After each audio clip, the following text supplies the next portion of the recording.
Salut tout le monde, j'espère que vous allez tous très bien. Donc aujourd'hui on se retrouve pour la vidéo d'analyse de la nouvelle bannière. Donc c'est une bannière Summer qui arrivera cette fin de mois, donc elle arrivera le 30. Donc voilà. Donc dans cette bannière nous retrouverons Yoriichi, Lil Toto et Masaki. Donc cette vidéo sera relativement courte et vous verrez pourquoi. Il y a un personnage qui est absolument incroyable et les deux autres malheureusement sont pas mal délaissés, on va dire, sur le plan de l'utilité concrète. Donc voilà, on va commencer. Donc c'est la première Yoriichi depuis un moment, enfin première, on se comprend, voilà. Ça fait longtemps qu'ils nous ont pas sorti Yoriichi. Et donc voilà, ça fait vraiment plaisir de la revoir. Et on verra que son personnage est absolument monstrueux, vraiment, c'est un pur monstre. Elle est incroyable. Donc c'est un personnage avec un killer donc, de Shinigami. Elle a des attaques bleues, donc elle vient remplacer la Giselle qui était forte, mais avec des skills malheureusement, enfin des attaques puissantes qui étaient, comment dire, pas très adaptées en QDG. Voilà. Donc c'est vraiment bien qu'elle soit là parce que elle va totalement la remplacer. Hein. Elle va être incroyablement meilleure. On va remarquer des différences de score terribles, hein, vraiment, entre une Giselle et une Yoriichi, c'est certain. Ça. Voilà. Donc, déjà parlons un peu de ces attaques puissantes. Donc la première attaque qu'elle a, c'est une attaque à la Asnok Blue. C'est-à-dire qu'elle rassemble... c'est une attaque puissante en deux temps. Elle rassemble du coup devant elle et ça tape. Voilà. Et la deuxième, c'est un peu la même chose. Elle rassemble du coup les ennemis devant elle et elle les frappe. La troisième, bien entendu, c'est un full screen, donc classique de ce côté-là. C'est un personnage qui a des attaques puissantes qui sont quand même relativement bien adaptées au QDG. J'ai vraiment rien à dire pour le coup. Je sais qu'il y a des gens qui auraient peut-être préféré une autre première attaque puissante. Selon moi, c'est très très suffisant.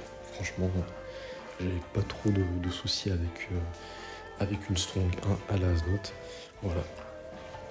Donc, elle a une version inférieure du meilleur X-Move du jeu. Le EX de Ichigo Fubayankari et de Kenpachi Nova. Donc ça leur augmente leur pression spirituelle de 100% pendant 10 secondes, mais elle c'est de 50%. Donc c'est moins fort, mais ça restera absolument incroyable.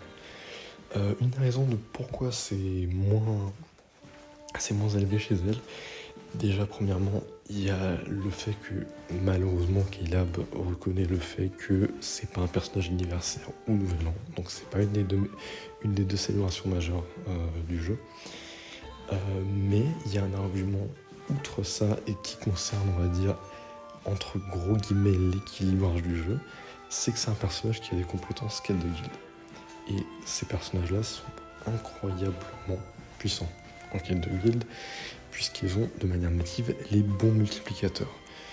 En fait, je pense qu'il faudrait que je fasse une vidéo dédiée sur ça, mais en gros, les compétences que vous voyez sur les personnages, comme d'habitude, le kit classique à la... justement, les personnages qu'on a eu, Byakuya et Aizen, ce sont des monstres, hein. Les deux sont incroyables, ils sont God tier. Aizen était encore meilleur que ce qu'on pensait. Ils ont tout un tas de multiplicateurs différents, mais les multiplicateurs de kit de guild, du coup, sur les attaques, sur le tueur et sur le type d'attaque, ce sont aussi des multiplicateurs à part. Donc ça fait que si vous amenez par exemple les attaques puissantes avec les links et avec les équipements, donc avec le badge de Shinigami, ça fait que vous débloquerez un 35% en plus sur le kit du personnage, sachant que les autres slots de compétences en fait sont prises par d'autres paramètres multiplicateurs. Si vous voyez ce que je veux dire du coup, ça fait que le personnage de base aura plus de multiplicateurs et en plus grande quantité sur les paramètres QDG, donc attaque et killer, que par exemple justement Kenny ou Ichigo. Est-ce que ça veut dire qu'elle sera meilleure qu'eux? Non. Non, pas du tout. Mais ça sera un personnage, donc God tier, pas meilleur que ces deux-là. Est-ce qu'elle sera meilleure que Aizen et Byakuya récents? Je ne sais pas, faudrait voir ça in-game. Peut-être que non par contre, mais voilà. En tout cas, ce sera un personnage incroyable, dans le top des personnages du jeu, à n'en point douter. Donc en skill, non, déjà le sous-traite, 14 points de recharge, classique, mais très bon. En skill inné, elle a sprint en plus 1. Donc à savoir que toutes les Yoruichi, toutes les Siphons dans le jeu ont des effets liés à la vitesse de déplacement. Voilà. Donc en gros, quand vous faites un Shunpu par exemple avec Yoruichi ou Siphon, vous avez nativement 2 Shunpu. Donc ça affecte, au lieu d'un du coup, ça affecte un petit peu la manière que vous aurez de vous déplacer avec le personnage. Voilà. Et voilà, c'est des trucs qui sont liés au personnage, qui sont écrits nulle part dans le jeu en fait. Il faut le savoir, c'est tout. Et ensuite, elle attaque puissante étendue 20%, perfection 20%. Ensuite, dévastation, donc dégâts de l'attaque spéciale à 70%. Debilitator, ça augmente la durée de son effet d'érosion. Elle a dégâts aux ennemis drainés, plus 15%, donc elle le met sur toutes ses attaques. Augmente les chances de proc contre les Shinigami. Police Break, c'est ça équilibre, que ça s'appelle en français. Je crois que c'est un truc genre. Je vais pas dire de conneries, je crois que c'est un truc genre. Bon, non, c'est pas Westguard. Quoique peut-être, je suis désolé, mais dans tous les cas, l'effet de ce truc, c'est qu'en fait, ça annule le fait que les ennemis puissent attaquer malgré que vous êtes en train de les taper. Donc c'est très bien. C'est pas forcément utile par contre, hein, parce que si vous les tuez avant, ils attaquent. Osef quoi, mais dans le cadre d'une QDG où c'est un petit peu short niveau. C'est un petit peu short, vous devez attendre une fraction de seconde avant de commencer à taper, ça peut être utile. Donc Sharpshooter, ça permet de passer au travers des résistances rouges, enfin des résistances aux attaques bleues donc, et qui demanderaient des personnages aux attaques rouges. Après, elle sera pas très forte contre les Shinigami rouges, c'est des QDG maintenant, c'est très dur de faire du contre-type et tout ça. Mais si vous l'avez 5 sur 5, pourquoi pas. Résistance à la paralysie de 100%, donc ça c'est pour le plateau. Le classique pression spirituelle 80% quand elle proc un effet. Effet tueur 30%, effet pardon, plutôt dégâts des attaques bleues plus 10%, 30% quête de guilde.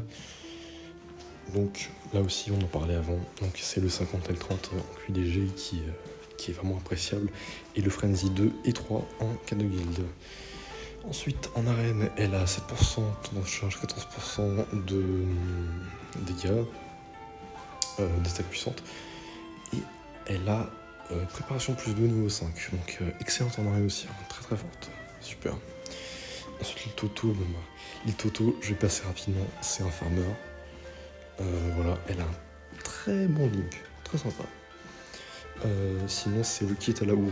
Voilà, c'est le kit à Uru. Elle a une super spé1 d'ailleurs. Par contre, sa spé2 est dégueulasse. Hein. Ça tape pas fort, c'est pas bien. Voilà. Masaki, en fait, à la lecture, vous pouvez peut-être penser que c'est un.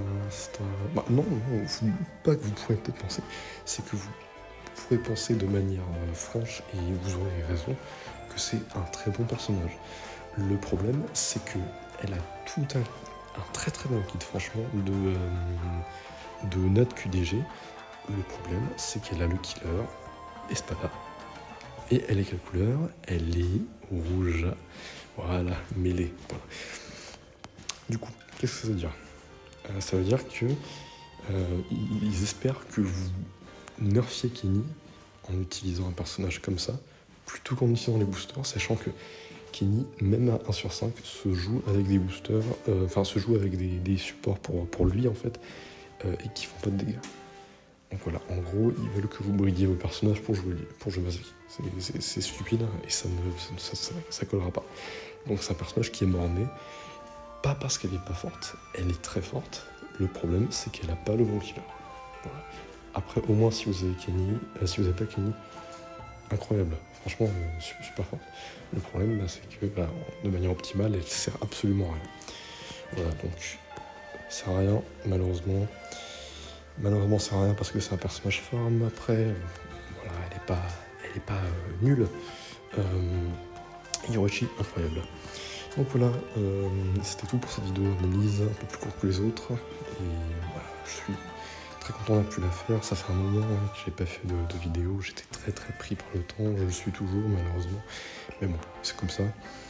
Je vous souhaite à tous une très agréable journée ou soirée, suivant quand est-ce que vous regarderez cette vidéo. Bonne chance pour vos invocations. Je filmerai peut-être mes invocations. Je n'avais pas prévu d'invoquer à la base parce que je pensais que c'était une autre loterie. Parce qu'il y a pas mal de persos qui vont venir qui m'intéressent. Vu qu'il y a Yoruichi, j'aime beaucoup Yoruichi. J'aime beaucoup les trois personnages, franchement, sont sympas. Je les aime pas forcément autant par contre que ce qui va venir par la suite. C'est pour ça que je suis très hype. Mais en tout cas, Yoruichi, c'est un de mes personnages préférés, donc pourquoi pas tenter de l'avoir. Ça fait depuis la version Noël que j'avais pas pu trop en jouer. Voilà, en espérant toujours du coup pour l'anniversaire, et puis par la suite pour le Rose Band Cake que j'attends depuis toujours. Donc voilà. Bah écoutez, merci encore une fois d'avoir regardé, et je vous dis à une prochaine fois. Prenez soin de vous surtout. Voilà, bisous.